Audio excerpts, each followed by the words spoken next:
So in March of 2020, I started a new sales job. On my 4th day, they're like, hey, there's this thing called COVID. 4 months later, I was gone, laid off. I saw how all these companies were pitching potential clients. Fast forward to late 2022, I had gotten some early validation of entertainment content. Right? A lot of people get excited. You know, they have their idea and they're like, let's get our domain. I love the way that EventShark came about. Like, we were excited about the actual idea and offer. And then the direction that we took that was, all right, well, let's go actually try and sell this thing and see if we can add value to someone. What's up, y'all? Welcome to the Pop-Up Podcast. Welcome to the Pop-Up Podcast. Pop-Up Podcast. Pop-Up Pod? Pop-Up Pod. The Pop-Up Pod. Yeah. Not Pop-Up. Except this time we didn't really pop out. We just kind of popped in. We popped So for in. y'all that don't know, I live in East Austin, like literally, 20 steps away from the studio here? 20 steps and we 20 haven't used steps. it. You won. So you guys can watch the B-roll. It was a very long and painful journey. Yeah, And we had to earn our right to be here, but now we're here. Yeah. Why are we here? Why are we here? Well, we've been on the road a lot, and we've sat down and interviewed a couple of really cool cats in the industry. We're like, we've done a lot of these long-form conversations. We haven't done really anything with ourselves. Yeah, and we have the whole infrastructure. We sell podcast services. We sell podcast services. And we don't have our own yet. No, we don't have a podcast. So this is us eating our own dog food, and it's quite delicious. What do sharks eat? What do sharks eat? Fish? Fish? Chum. What's chum? Let's look it up. I didn't imagine it looked good. It's fish guts. So Jake, I hope you've prepped more than I have. Oh, I've prepped. Okay, that's great. I think we know. I mean, I'm always ready. No, I'm Lance Stevenson. I was born ready. Yeah. So we're coming up on our 1-year anniversary of full-time at EventShark, actually. November was this is the first. We've done 12 months now, full-time. It's been... More or less. I'd say the first 2 months were a lot of initial, internal planning, figuring out our offer, our services, our messaging and positioning. And I'd say we really got off to our start in January. So we're officially, I guess, 11 months in, almost a full year. And yeah. How's it been so far, Jake? It's been really good. And I want to take us back. I feel like this is a good opportunity to take us back to when we first met. Zoom. That's my connected. time machine sound effect. Ooh, cue the time machine. We just went 88 miles per hour in the DeLorean. Yeah. It's back into 2021. 2021. That was 2021. That was a good year. It was a good year. Yeah. You're living. So what happened in 2021? Yeah. So you're living in Seattle, and I think I was in LA at the time. I was tech sales rep, and you were just starting out on being the sales rep on LinkedIn. Yeah, I had recently left the tech sales space. Not 100%, of my own accord. There are reasons there. But yeah, I'd sold software for several years. I was a Mandarin Chinese translator for sales. And then I left that role, started a new job in March of 2020. Jake, you've heard this story a million times. What happened in March of 2020? We'll tell this. We'll retell this story for the audience. So in March of 2020, I started a new sales job, and on my 4th day, we were still doing training and onboarding. My 4th day, they're like, "Hey, there's this thing called COVID. The city might go into shutdown." This was before, we're talking about the country shutting down, all that stuff. So like, all right, New York might shut down, so we're going to do a test work from home day. And guess what happened? The test was the real deal. It was permanent, never went back into the office after that. 4 months later, I was gone, laid off, and I went to LinkedIn because that was a job site. That's what I thought LinkedIn was. What was LinkedIn in 2021? There wasn't much going on. There was stuff going on. Like shout out the OGs. Morgan Ingram was popping back then. Calvin, our boy Calvin Patterson. There were people on LinkedIn making content, but it wasn't what it is today. Now it's a craziness. Yeah. But what was interesting in 2020 is I went on to LinkedIn thinking I would hit easy apply to jobs, upload my resume, do all that stuff. And I noticed that they had a newsfeed. And I I never imagined that LinkedIn was a content platform up until that very point. You're just getting jobs. I was getting jobs. I was responding to recruiter outreach. You know, or you're outbounding people. Or I'm outbounding people. Yeah, but for me, I sold to restaurant groups and hospitality and hotel groups. Oh, so they're not on LinkedIn. So they're not on LinkedIn. No. So I never really used LinkedIn in my sales because of the vertical I was selling to. Yeah. But what was your experience on LinkedIn? Yeah. So in 2021, I was at Demand Base tech sales rep. I was an SDR, so I was on LinkedIn every day. And I was noticing, and what I was doing was outbounding people, kind of going through my prospect list, trying to see who might be a good fit for Demand Base. Yeah. Probably cold calling them, emailing them, LinkedIn messaging them. And that was my experience with LinkedIn. But I did notice I was collaborating with the marketing team a little bit. Yeah. And I noticed that the content on LinkedIn just wasn't necessarily there yet, but I saw the potential. Yeah. I saw that it had the potentials in the makings of a content creation platform.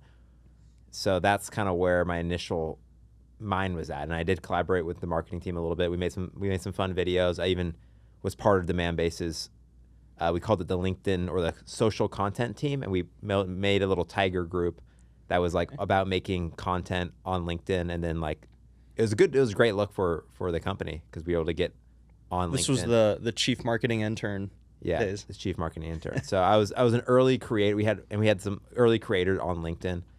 Vin Matano was also in that LinkedIn content creators group, which was fun. Throwback. And Anthony Natoli was in that group as well. So there was some content creation there, some Bruins. But what do you remember about LinkedIn content around that time? It's just how-tos, kind of. Yeah. You know, how to do this. It was text-based mostly, blog posts. Like very dry, like moving from the SEO blog era of B2B content and kind of adapting that. I remember, you know, shout out to our boy Devin Reed. Gong Lab. I remember Gong Lab really well. Yeah. Yeah, that was something, even though I didn't sell into B2B SaaS, like, you know, I would follow all those resources. I remember Jeremy Donovan was still at SalesLoft around that time. And then he had a lot of, is it like dear salespeople or I don't remember, but it was like a lot of how-to content. And you're right, like very text-based. You'd scroll, you would hardly even see pictures. Videos were not they a didn't thing. Do very good. Yeah. And not until this year did they actually do well. No. I remember posting videos even beginning of this year, and like they kind of flopped. Yeah. Compared to like a selfie. Yeah. Which is hilarious because we're a video company. You know, I think that's a good segue into talking about like the. Well, first I want to talk about like the transformation of content on LinkedIn, but real quick, like how do we meet? Yeah. Right. Let's get back to this. Let's get back to this because you had just gotten laid off. You're making content on LinkedIn. You made a rap for Dooley. We'll roll the clip here. Yeah. And then you'll see it. You can see the fun clip. And then I got tagged in this. Vin tagged me in your comments because he knew I liked the rap. Yeah. Like when I was going to my tech sales job, I'd like freestyle in my car just by myself. I'd make little raps in college and in high school. So it kind of was just a fun creative outlet for me. And he knew I rapped, so he tagged me in your LinkedIn post about you rapping on LinkedIn, which I thought was badass. Yeah, that came a really interesting story how that came about. So 2020, I was laid off, and a lot of people don't know this. I was not always the sales rapper on LinkedIn.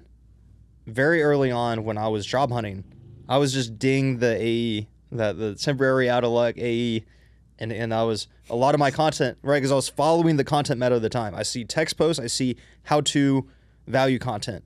So I started writing guides of this is my process for, you know, this is before like Nearbound and you know, the partnership ecosystem had as much hype as it does right now. But I got a lot of my deals at Yelp through cultivating, like, because I sold to a lot of Chinese speaking businesses.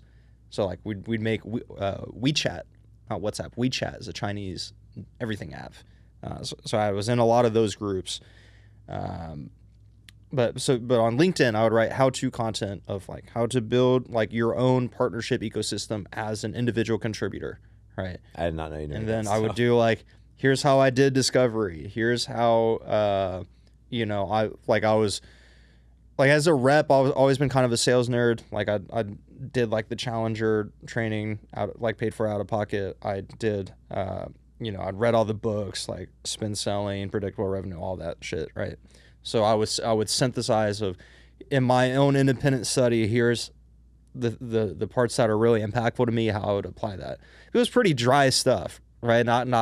Wasn't necessarily getting the traction in the content that I wanted. And I knew that, for those of you that don't know, that for some reason, I was a YouTube creator, video creator, and a rapper, a musician for a decade before I ever stepped foot into sales. So I had all of these multimedia content production skills. And I'm like, dude, my text posts are flopping. No one gives a shit about Ding the AE. I'm not getting opportunities from that. So, let me try and spice it up a little bit. How long were you unemployed for? Man, the whole time, I guess. Well, when did you get your first So I got laid off sometime in October. And when did you start working with Dooley? Actually, no, it was before October. Actually, what was it? March, June-ish. April, yeah, sometime like September-ish. So there were a few months in between. I'd say probably about 4 months or so, where I was, I was getting my unemployment checks from New York State. Shout out to New York, and I was, I did the AE, sales, thought leadership content for about 2 months. I'm like, this shit's not working, so I pivoted. And I remember my first viral video on LinkedIn was Jack Harlow's "What's Poppin'." Was blowing up, mainstream at the time, biggest song on TikTok, and I see all these sales tropes. Actually, Corporate Bro, he was active back then. Shout out to Ross. Yeah, I remember seeing his content. He's like one of the biggest. Yeah, biggest and I was faces. like, oh, I want to make content like this. Actually, I remember distinctly, like one of the first times I saw that kind of influencer creator model happen on LinkedIn was Sahil Mansouri.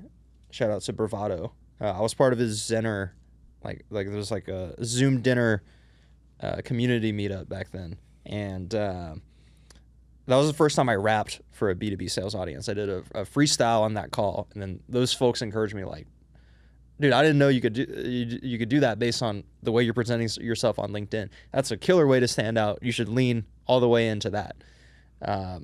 So I took that and I remixed "What's Poppin'" and what's the joke that everyone always makes about sales managers? What's cooking? What's cooking? What you got cooking for me today, Jake? I actually don't remember that song, but so we'll roll the clip.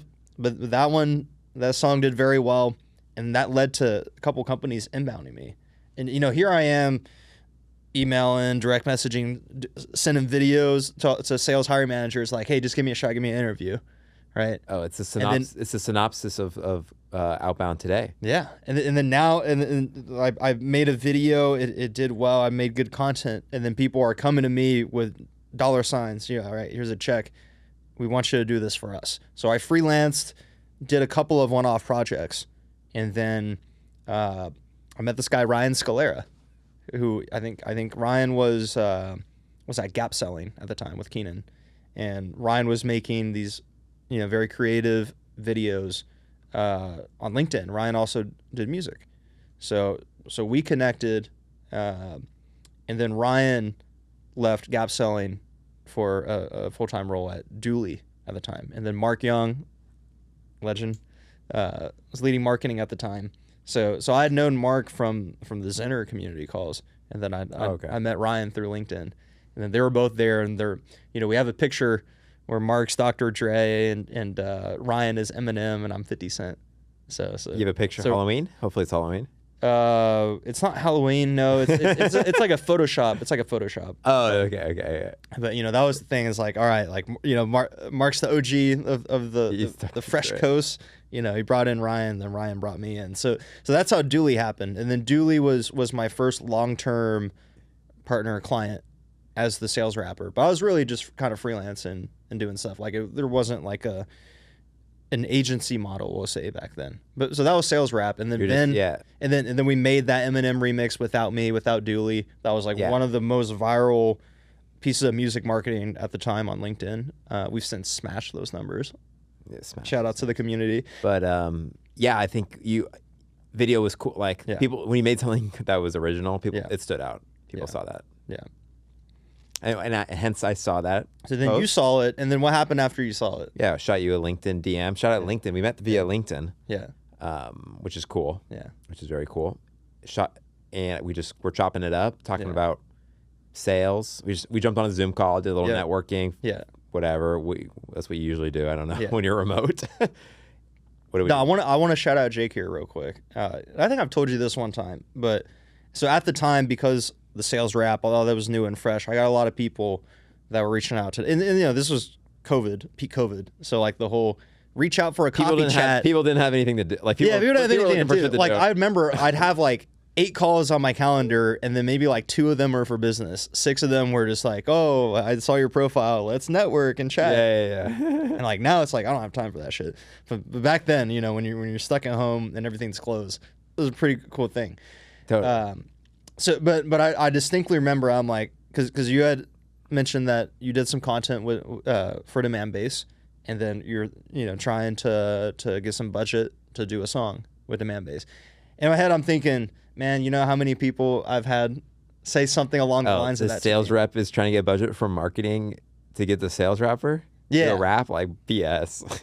Yeah. So I was skeptical at first, but then what Jake did really well is he had a great follow up process. Because I remember like you would internally, like anytime you'd shoot me a little update, and then we'd have phone calls on the side where you were launching Beat Wizard, and then talking about your producer homie, right? And I'm like, oh shit, like this guy actually knows music. He's a creator himself. He's not just some random sales guy on LinkedIn trying to get some clout off the sales. Not that I had a lot of clout at the time, but I guess on LinkedIn a little bit of clout goes a long way. Not a lot of clout to go around. No. Yeah, so yeah, a couple months pass, and I'm doing stuff with Dooley. I'm doing stuff with some other clients, and I'd almost forgotten about the DB stuff at that point. I mean, I see Ven's content and whatnot, so I knew I had a pretty good idea of what Demand Base already did at the time. So enable your sellers. This is for those watching. Enable your sellers to make content. That helps. But then you reach back out to me. You're like, hey. It's done. I got it done. We got budget. We literally got budget to do a song, and I was able to throw some cash to my producer homie to produce it.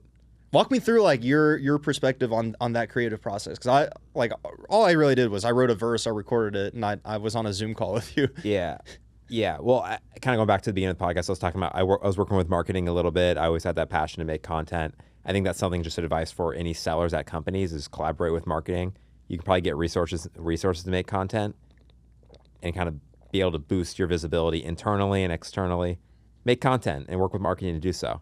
So I worked with marketing. We were like making a little DB TV show. It was me and Vin hosting it. So we were doing fun skits and stuff during COVID, trying to just like make some fun content around Demand Base. And they were launching their streaming DB TV at the time. So we had our little show. And for the first episode of the show, I'm like, how fun would it be to have like an ABM Demand Base rap?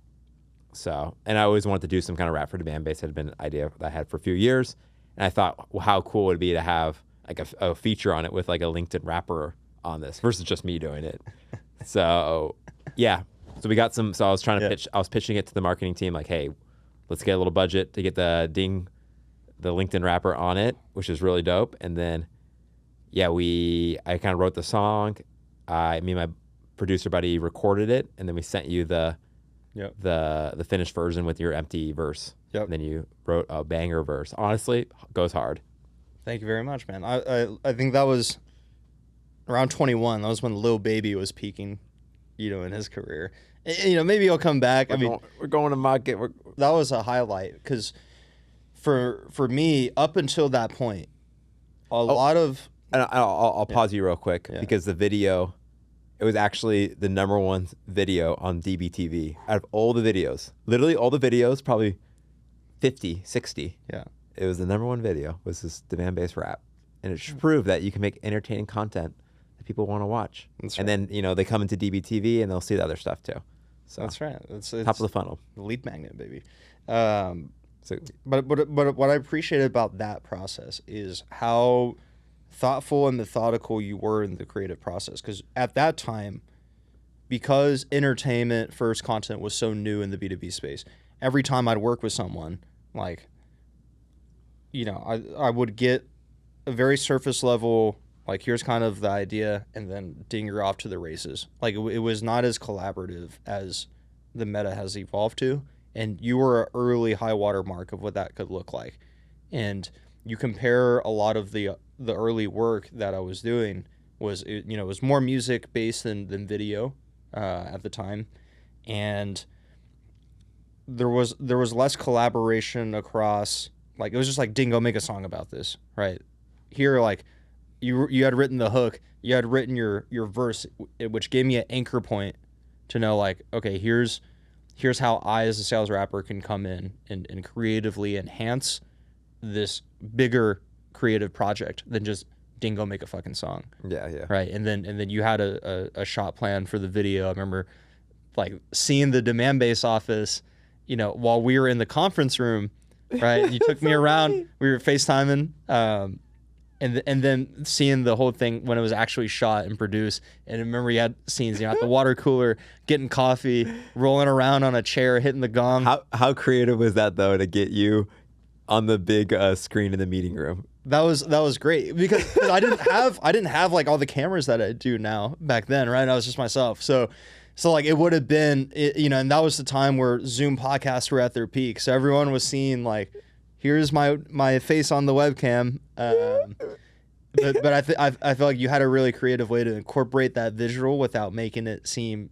the same as everyone else or cringe or low production. It felt like a real feature, like, calling into the meeting. Yeah, like, it was so like, you made like a disadvantage into an advantage, which I thought was we were in person, which always, I think, in person podcasts or content, you have the opportunity. It just looks better. So we were collaborating virtually. We did a song and a video then, and then what happened after that? You moved to LA? Yeah, I was living in LA already. Yeah, so you were living in LA at the time, and then you moved to Pasadena. I was in Pasadena. I was a Trek. But so the backstory of that, some of y'all might remember Clubhouse. Believe it or not, I was very popular on Clubhouse at the time. The founders would shout me out all the time. This is one of Ding's few call to fames right here. That's it. That's like my closest brush with mainstream fame outside of B2B was when I was the biggest rapper on Clubhouse, and of course the biggest rapper on Clubhouse would be someone like me. With all the you weren't marketing. talking about crypto either, like no. Stuff. I what's funny? I was in a couple of Rug Radio rooms. Shout out Farouk and Flostradamus. Back in the day, like because they would do crypto rooms. I come in, I do like a 90-second freestyle just to get the energy high. Oh my God. Those guys would show love, so I'll show love back. Let's go. But Clubhouse, I ended up meeting a lot of people in the entertainment scene, and then specifically there was a very strong Asian community on Clubhouse. So I met a lot of the Hollywood Asians, and just folks in LA. So that empowered me to be like, all right, well, I'm just doing the remote nomad life in Seattle, and it's great. Like, shout out Seattle, shout out Frank, shout out Laboom the dog. Like, you guys are awesome. But I was like, you know what? I have this opportunity here to kind of pursue something a little different because I've been doing music, or I've been doing sales and marketing for a few years at this point. Right? So you're trying to make it big in Hollywood? That was the original plan of going out to LA, like dead ass. You're living with also Matt Delatorre. Yeah, Matt Delatorre. Yeah. And then like this other guy, like they had some beef, so we don't need to get into all of that. Like, I don't have any problems with anyone in LA. All right. But yeah, I went out there thinking like, okay, I've taken this LinkedIn into Clubhouse journey. Maybe I'm gonna spread my wings and fly away from B2B. And then that turned out to be a huge mistake. But for one redeeming thing in LA, the only thing that made LA worth it for me was meeting you in person. Come on. You're a good man, dude. Yeah. Appreciate you. But yeah, when I went out there and I quickly realized why there's so much negativity and toxicity, in entertainment in Hollywood, and why people get out of it. Cutthroat. It's a cutthroat industry. What have you done for me lately? Business. How can you social climb to the top? It's not even that. It's a lot of empty promises. Oh yeah, you're so talented. This is great. I know this person. I'm gonna introduce you to this guy. Oh, show up. I'm gonna line you up for this, and then everything falls through. And I'm coming from B2B where we send out DocuSigns and signatures are captured and business is conducted and people are serious when they show up to have business conversations, right?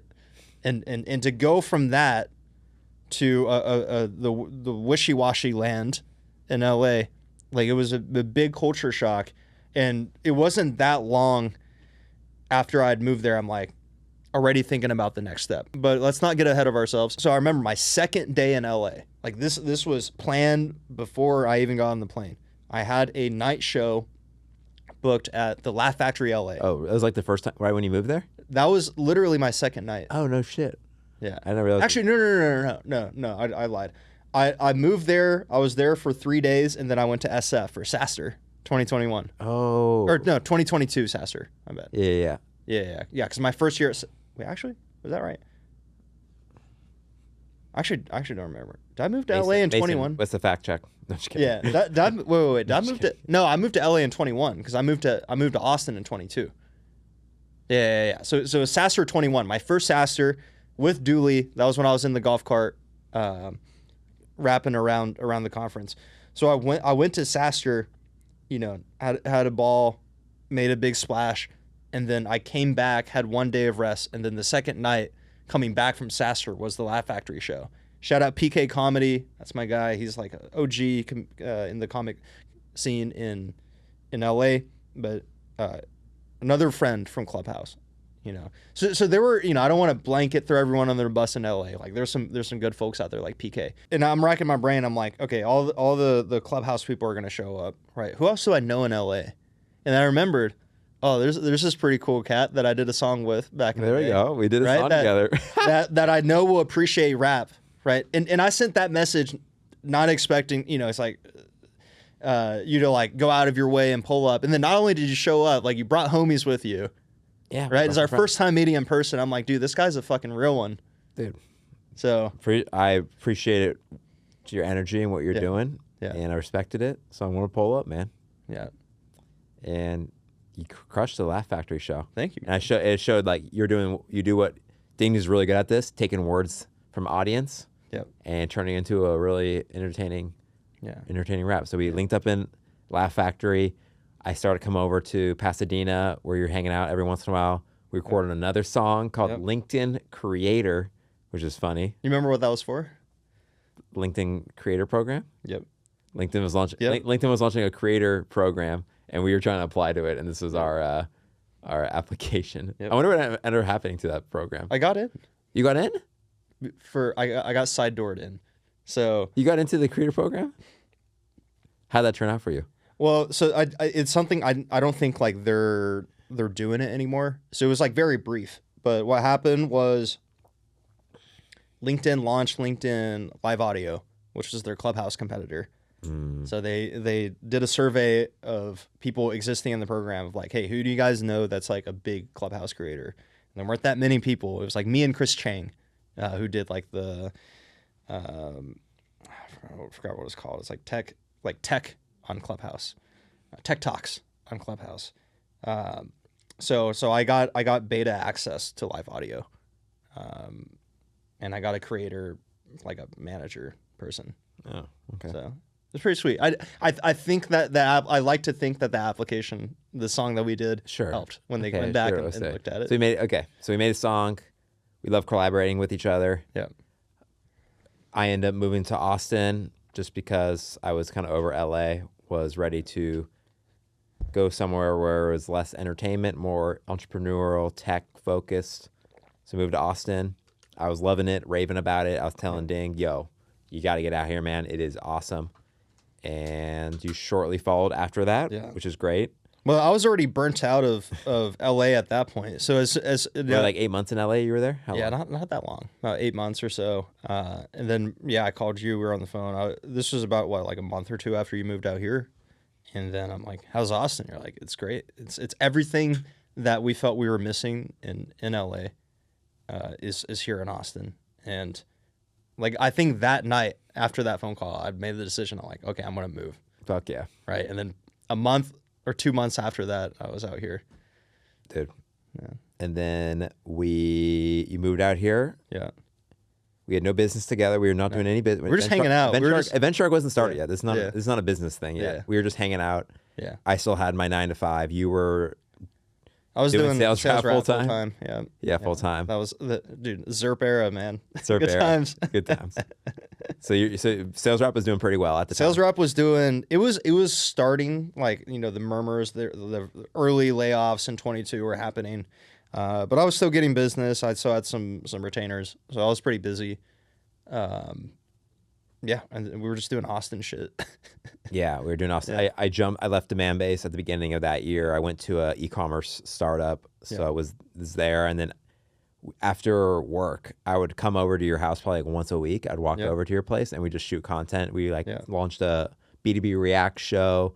We were filming stuff. You actually bought a camera, and then we went out and filmed one of your banger music videos, Hidden the Phones. Hitting the phones, yeah. A lot of people don't know this. Jake came up with the idea of doing it at IKEA. Like, how genius is that? Like, give this man his flowers right here. I was really, I edited it myself too. In Yeah. between my 9 to 5 job, I edited that video. Wild. Super fun. I mean, I still like editing projects here and there. But you know what I love about this is that the foundation of everything that EventShark was built off of was us doing the exact shit that we do for clients for ourselves For fun. Yeah. For fun. Yeah. Which is really a cool thing to say. Yeah. And then but I think the learning there was, as we were doing it for fun, we were building skills, we were getting better, and we were building brand and recognition for ourselves. But also I think we were setting ourselves up in a way that because people would see that content, right? You go back to 2022, no one knew who Jake Clare was on LinkedIn. Fast forward to 2024. The people at Demand Base. Okay. My mom. People at Demand Base and Deb knew who Jake was. Shout out to Deb. But you know, the vast majority of LinkedIn people didn't know you. And now I'd say if you take a random sample, I bet a sizable chunk of people have seen your content and recognize your face now, right? And that's all a long-term process that started with small videos that when we weren't as well versed, we didn't have as much production capability on our team. We were just making content because we liked making content, however we could.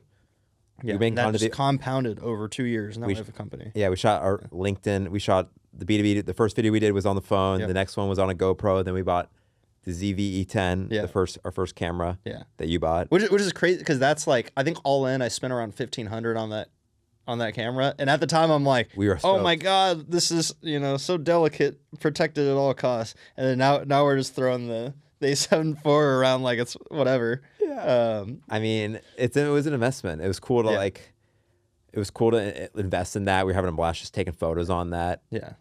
We were having a blast just making content. And that's where I was over at your place late night. This is the night you actually bought the camera. Yep. I think probably the day before we shot Hidden the Phones, or maybe right after that. No, I think it was the night before. I'd just gotten the camera and the gimbal. We were kind of like messing around with it, figuring out the settings on it. And then, first of all, let's zoom out a little bit real quick. Like, why did I buy the camera? One, I wanted better video content. But two, I saw where the industry was going, right? We had talked about earlier in our conversation about the content meta on LinkedIn, how it was all text. It was more dry and how-to tutorial based. And then, fast forward to late 2022, I had gotten some early validation of entertainment content, right? Sales Rap had done well. We'd done some cool stuff with clients at that point. I was being flown out to a lot of in-person events to freestyle, rap, and perform. So I knew that the space was craving something more human, more fun, more engaging than the content meta that we had seen for a decade, right? And that's when I knew, I was really into YouTube at the time. I still am, but I was watching, that was, I think, around the time Mr. Beast really became massive. Mm-hmm. And I'm like, video is the place to invest.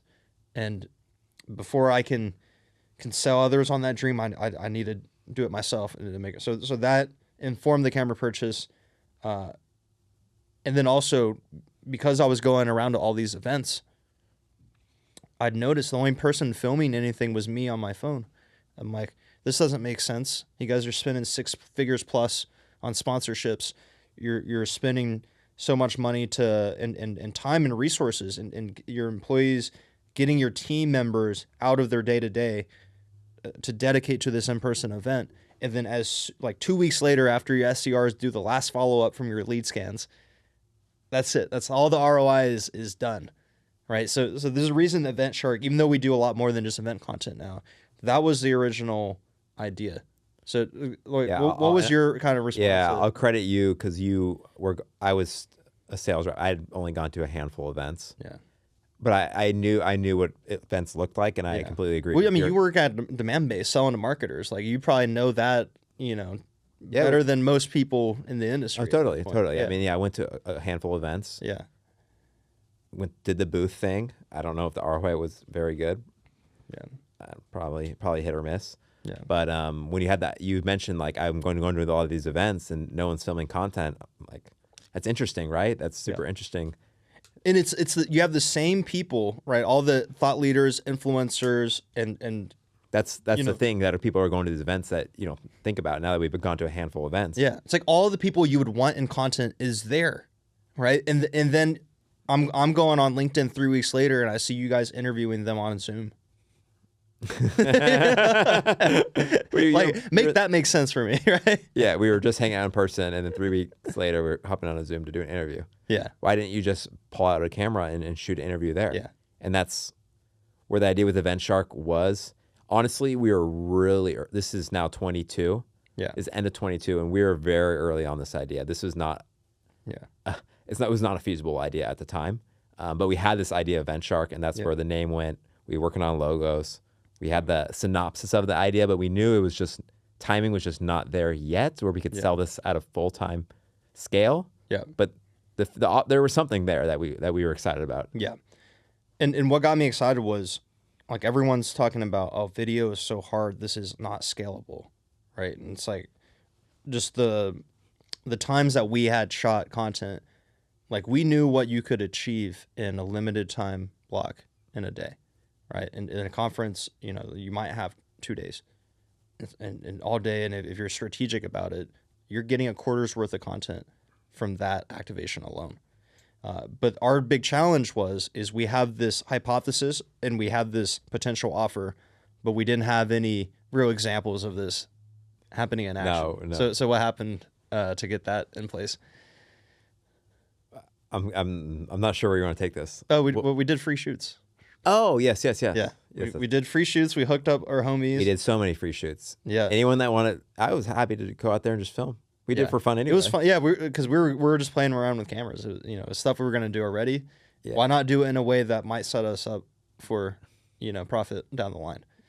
And I want to give you a lot of credit in this. So Jake was working in the logistics space at the time.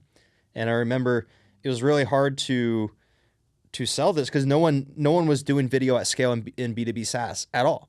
And we had a couple of companies that we did test pilots with, which eventually opened up the floodgates. But a lot of our early work was in logistics, doing free shoots. Yeah. We did. Yeah. Okay. So logistics. Yeah. Yeah. So I was working at Fulfill.com, founding member over there. We were basically a marketplace for warehouses. Yep. And 3PLs, third-party logistics companies, and being a marketplace, I saw how all these companies were pitching potential clients. Yep.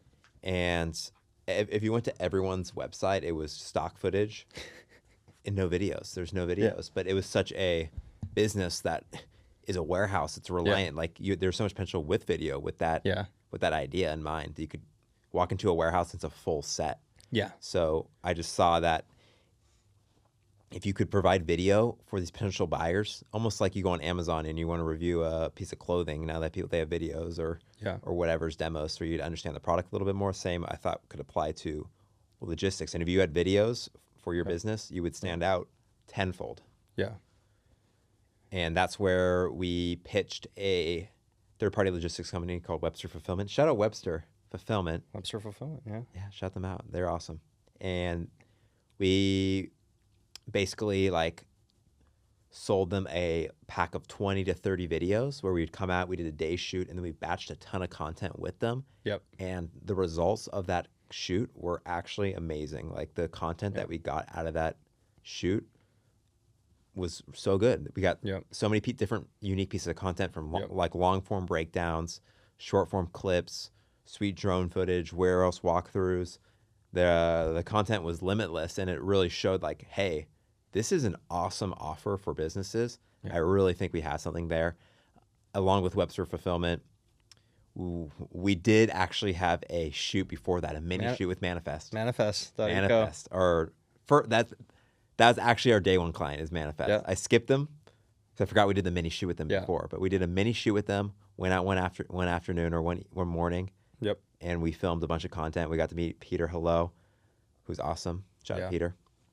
Yeah, And that was early days. Yeah, I don't even think EventShark. January 2023. Yeah, EventShark as an entity was not even formed. No. Yeah, it's a business. We did the shoot with Manifest and Webster, and then we were like, hey, this is a pretty good offer. Yeah, I remember it was very intentional doing it that way at the time, because I mean that's one of my like personal pet peeves with entrepreneurship is like, you know, now I've gone a couple of goes at it, is that a lot of people get excited, you know, they have their idea and they're like, let's get our domain, let's register our LLC, let's whip up a website and get logos and all this stuff done. And it's like, you haven't sold anything to anyone.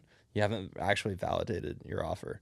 But I love the way that EventShark came about is like we were excited about the actual idea and offer, and then the direction that we took that was, all right, well let's go actually try and sell this thing and see if we can add value to someone. And that ended up being the case.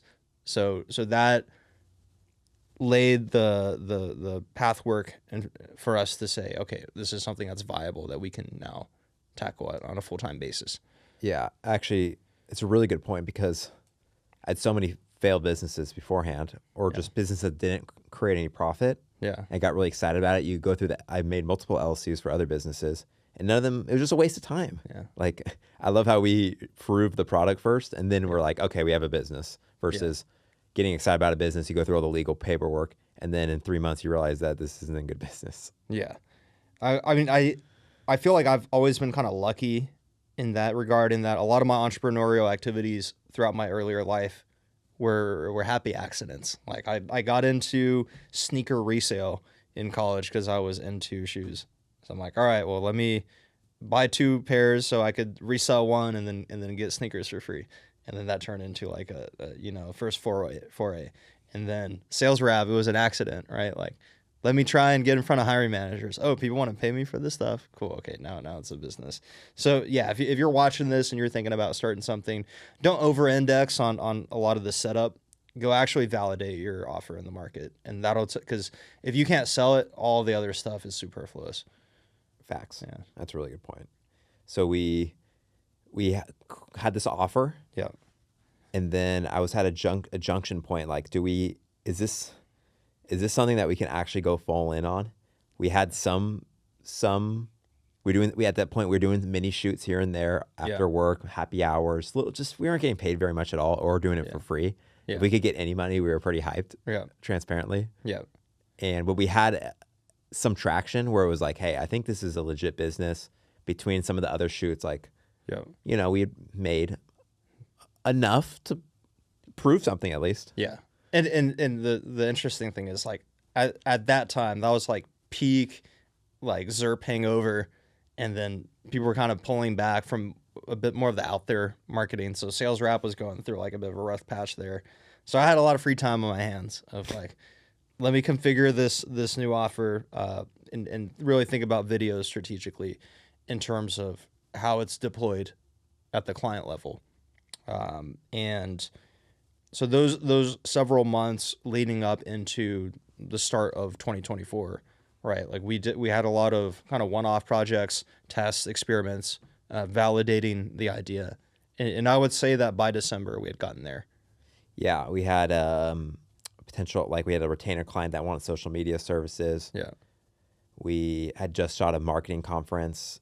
We did a bunch of our street interview content. Yep. Batched a ton of content at these events. We're like, hey, this is something. This is something here. And that's where, we went full time. And then November is when we started the LLC. And then January was the first month in business. Yep. and it's been a ride. It's been fun. Yeah. Really fun. Really, honestly, probably the funnest year of my life. Yeah. Yeah. How do we meet Mason? That's a fun story. I'll let Jake tell it. We met Mason. We're always on the eye for new talent, and we actually needed someone in Austin very badly.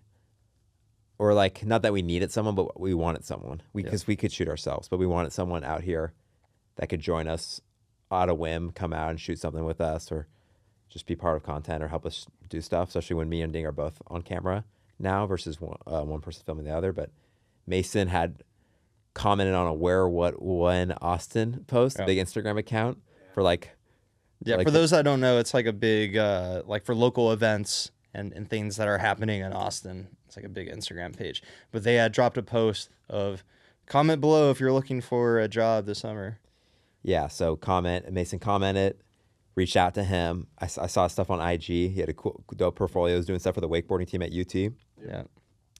And gave him some sample projects. And the one thing that stood out with Mason was that he turned around edits next day or like same time. Like usually when you're pulling teeth when working with editors, you're really pulling teeth. Like, oh, if it's going to get done, if it needs to get done by Thursday, it gets done by Thursday. It's like, oh, it's due in a few days. Mason turned around that night. Yep. And like, this guy's a hustler, so we got to bring him on.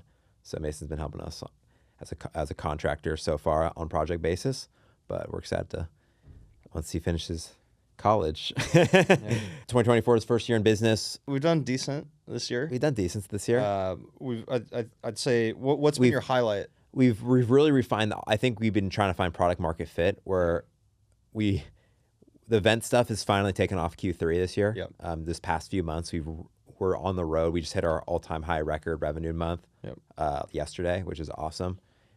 Based on like the back of conference season, which is what we knew was going to be. New was our offer, and the reason we're EventShark, but it's cool to actually see it come to fruition.